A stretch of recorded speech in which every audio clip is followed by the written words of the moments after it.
Invincible is a good show. The budget and the timeline decisions might catch some flack, but overall the storytelling and the plot are intriguing and well crafted. Like other media nowadays, it also finds room to import subtle political messages. Although Invincible does it in a way that doesn't feel preachy, rather, it delivers these moments as though the underlying assumptions are given and mundane. It doesn't trumpet its messaging like other shows, The power of but it just kind of slides it in and, you know, quickly. Uh, and so as a result, even though I've disagreed with a lot of the messaging in the show, uh, I haven't really experienced very much friction while watching it, unlike other shows, until this last season. So just spoiler warning ahead, I will be pulling points from across the whole show. So take that as you will. So what am I talking about here? I'm talking about Invincible's depiction of abortion. Um, During season four, Mark Grayson, Invincible's girlfriend, Adam Eve, has become pregnant with Mark's child.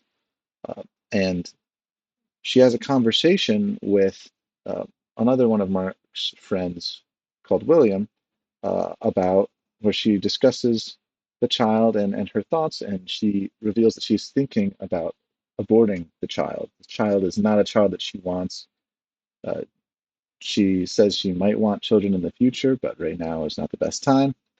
And overall, the show, both with the imagery regarding this scene and the scenes surrounding her pregnancy, pretty obviously supports her in that decision, or at least as that possibility for that decision.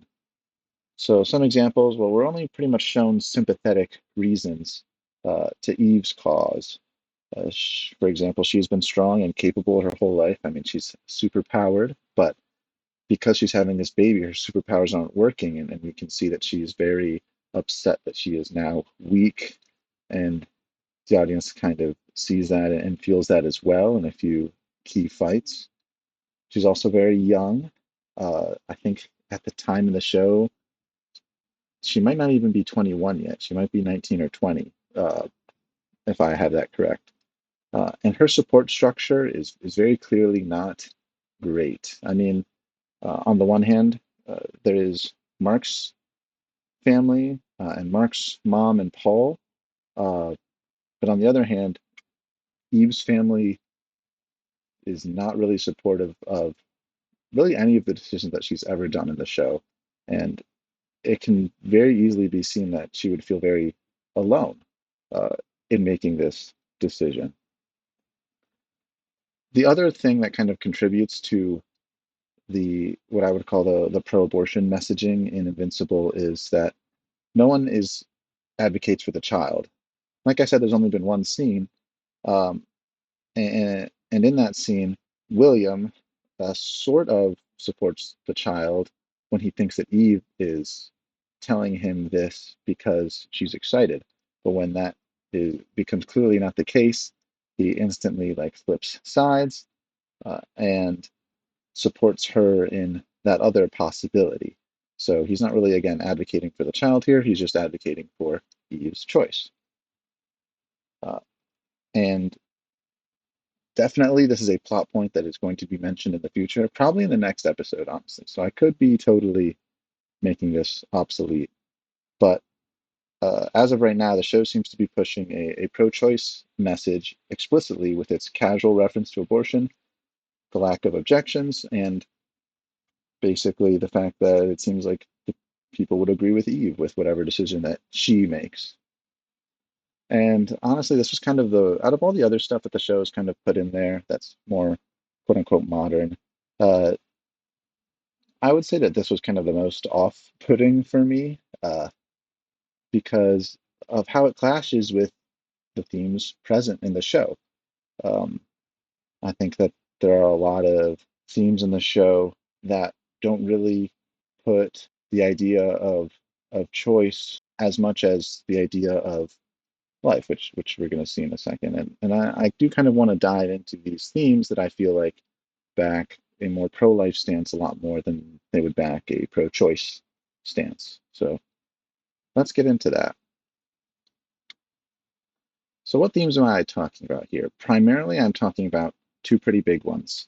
One, that might does not make right, and two, that life is valuable and worth protecting. So let's start with might does not make right. The whole point of the show, especially right now in this fourth season, is to contrast the Viltrumites with the humans. So just for some context, if you haven't seen the show, Viltrumites are basically a alien species. Just think Superman, but Superman actually wants to conquer the Earth and bring the Kryptonian Empire to Earth. That's kind of what the Viltrumites are. They're these really powerful aliens, and they want to conquer Earth. And the reason that they feel like they have the right to conquer Earth is because they see the universe as belonging to them due to their strength and their longevity. Viltrumites are really, really freakishly strong. They're very hard to kill, and they live for thousands of years. We can see this in some of the way they talk about quote unquote lesser beings. We can see this in some of their own practices, such as the purge, where uh, they had like a civil war so that they could quote unquote purify their species by killing off the weak. And the other way we see this is in how Omni Man wasn't really going to value Earth unless he saw that Mark experienced these Viltrumite traits. Omni Man is Mark's father. He's a Viltrumite who came to Earth to try and take over. So it's very clear that the Viltrumites have this idea of might makes right, and that strength and longevity and all this stuff is what matters. This is contrasted with Mark Grayson. Mark Grayson is a half Viltrumite. His father, like I said, is Nolan Grayson, Omni Man, who is a Viltrumite who came to conquer Earth, and his mother is Debbie Grayson. She's just an Earth woman. She's a human. And as a result of his human upbringing, Mark sees the lives of sentient beings as valuable, regardless of their length and their strength. We see this in how he protects Oliver and the Thraxans from the Viltrumites when he could have, surrendered more easily because they were only there for Omni Man. But the fact that he's protecting the lives of these bug people that he knows only live for, I don't remember how long exactly, but maybe up to 5 years or something. He's protecting the weak. And since Mark is clearly winning, and we're seeing the perspective of the show from his eyes, and uh, we're stopping the Viltrum Empire with him through this show. Uh, Clearly, the theme of the show is to prove that might might makes right is not the correct way of looking at the universe. Uh, and so the second theme that I want to look at as well is that life is valuable and worth protecting. We see this because Mark, his whole mission is saving people even when it's difficult. Uh, he Mark tells Oliver that even if he's tired, he has a job to do and he still has to go out there and fight evil. Uh, Oliver is Mark's half brother. Uh, the show also argues the reasoning primarily from a relational standpoint. Uh, there's a whole discussion because Oliver doesn't understand that because he's a young kid and uh, he doesn't understand that people who aren't quote unquote special or have superpowers that their lives matter. Um, and that, but regardless of how the show argues it, the fact that uh, the show upholds life as uh, important and sacred and valuable, and it is a core pillar of what the show is. So now I kind of want to take these themes and kind of examine them compared to some popular pro-choice arguments. So first, I want to look at the bodily autonomy argument. So the Viltrumites, where I see this in the show, is the Viltrumites give themselves authority to rule. They have a whole chant, the universe is ours, due to their strength over. literally everyone else in the galaxy. This to me seems very similar to how a common pro-choice argument is that a woman has the right to choose if she can end the life of the child because it is her body. She is viable or conscious, and the fetus is not, and therefore, since she is more viable or conscious, then she has the greater right to the use of her body. This argument, both of these arguments are similar because in both of them, the parties uh, receive their authority in comparison to one another. The weaker party does not receive personhood because they are inferior in some regard. Thus, the superior party can make decisions regarding the life of the inferior party as they see fit. This to me shows that like the pro-choice bodily autonomy argument aligns a lot more with what the Viltrumites think, I would say. Another argument that this one is kind of more raised as like a counter argument or hurled at pro-life arguments, but basically that the prevention of suffering argument. In the abortion debate, it might be argued that a baby might live a life of suffering due to the circumstances in which it is born, such as poverty, disease, or disability, and therefore it is a mercy to abort the child so that it will not suffer. The Viltrumites similarly see living under their rule as infinitely better than living without. Therefore, it is actually merciful to enslave and conquer these species because without the Viltrumites, their lives wouldn't really be worth living, pretty much, because of how bad they would be. So, in these arguments, a judgment is made on the value of a life. Lives with more potential suffering are deemed to be not as valuable as lives with less potential suffering. Thus, it is permissible to choose to end the lives which do not meet the standard of not suffering because it would be a mercy. So, in Invincible, for example, this leads to the decimation of non-compliant alien worlds. But in real life, this argument has the consequence of uh, justification of some kind of crazy things.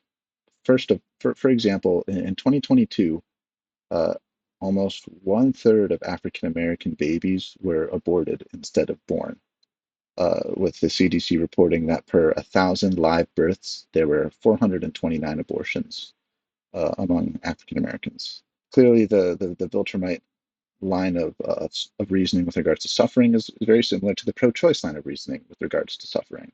Now, I want to talk about the pro life argument. The pro-life view pretty much argues that abortion is wrong because it robs a sentient being of life, no matter what that life may look like. And in the show, the entire fight between Mark and Omni-Man can kind of be seen as this debate. There's a whole scene where uh, Omni-Man kills someone that Mark tried very hard to save from the consequences of their fight. Uh, Omni-Man says, I don't remember. I'll put this scene, I suppose. Killed him! Now or in 50 years when he's old, what difference does it make? What difference? He'd have a life. Mark values this person's life because, or rather, Mark is trying to save this person because he would have a life. Clearly, the life is very important there.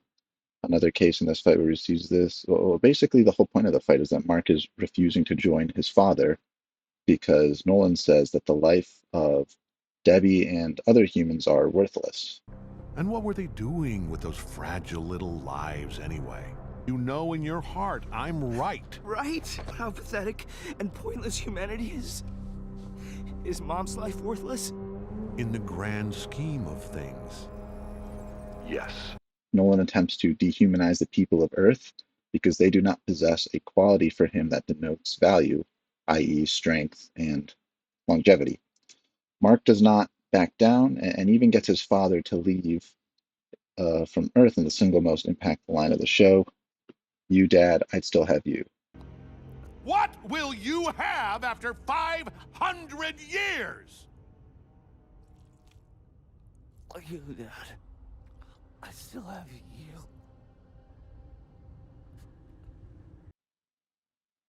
So clearly, and again, the show paints that fight as Mark being in the right. very much so. I mean, there's a ton of scenes that I could pull from the train scene that just shows how Omni-Man's view is wrong because of the atrocities that you can perpetuate through that, versus Mark's view on the value of life, and the simple beauty of that view is what gets Omni-Man to leave.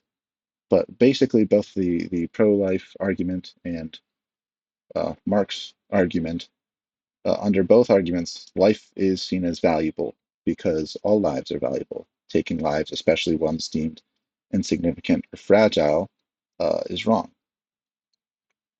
I would say that that aligns pretty well with the positive messaging of the show. So, in conclusion, I would say that uh, it's very clear that the pro-life view aligns a lot closer with the soul of the show. Like the themes that the show is perpetuating through its simple storytelling and everything else have these pro-life values at the center of it.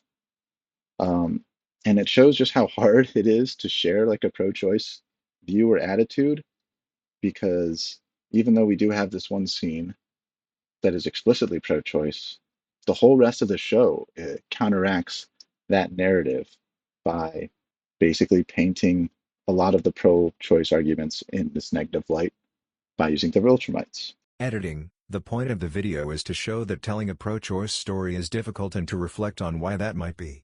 I do not consider pro-choice people to be genocidal alien conquerors. I am merely pointing out the dissonance between one scene and the themes of the show. So even shows that explicitly share pro-choice views or attitudes find it hard to tell stories that are not pro-life stories. Um, and the themes in Invincible support the value of human life separate from ability or longevity. Finally, I would say that what the show, at least to me, has been trying to communicate is that those of us with strength have a duty to protect those who do not have strength. And I couldn't think of a more pro-life message than that.